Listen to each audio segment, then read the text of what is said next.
whakatapu atu nā kalahina palalau.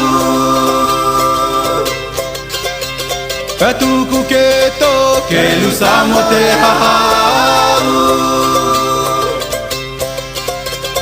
Au hiwa ka uluma ki te anga I whenua, na whai mai hina lea, kua kia matamua.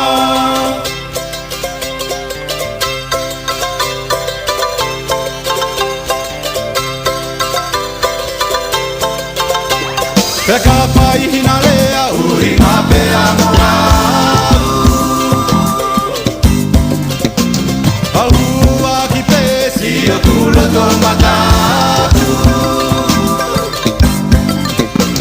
Ko te maha ki kovi te sita he ki mau, wai tō moe huki mo tō tau pau. Te pono te Pasifika si potu saute.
E pai ngā mai e kua mahi no